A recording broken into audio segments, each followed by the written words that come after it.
Biye tarata e février kalo kile mugan kelen samba fla ani mugan saba mali kuna fon jaman la jabgo amul mi on fle sangan awati mali kuna fokata se mali ko gona ma anga boloro kono ka mali kuna fon point am awfu ninga awali mono dante folimina obisi ile ka bamna kuna fon mi makono wati sera obisimla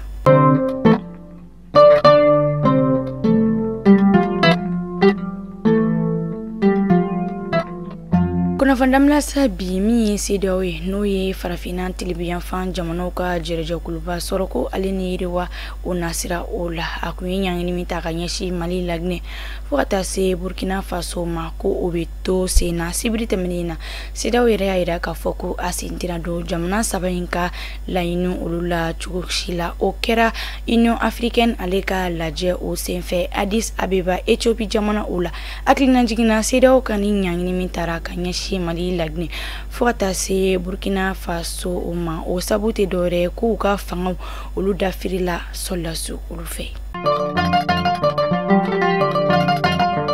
Otemene ko abino kuna fondilo tokola soba mimino no de maison de presse oyo kunu ale koni da kulonchira maufe mamnu koni ko nuteje ni laje min koni kumbolo dara wasaka kuma nyonya kaka mali politiko tagabolo o bela jeni konna ako koni labanani gele abawi sabu cheni koni o barka buyana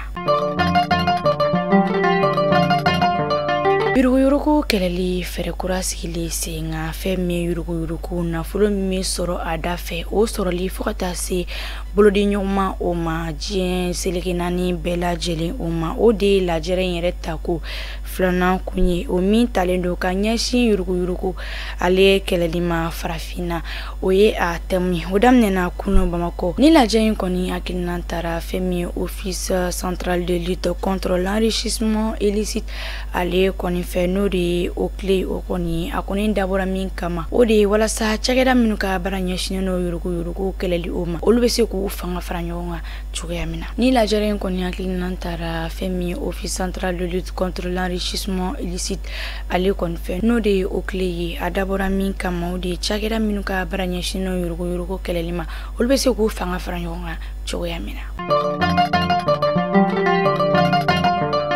Amido mina iko bi kogo soroli o koni minga ke kamana gamba ye sigila la mo yere ya jatimne ka fodo farala koko ale songo uka a kilo muganduru bore o muntu me fere darasi keme duru la ngabi akoni yele na kasi fo wakele ani kemenan o bonyanko o konma do yere be o sanf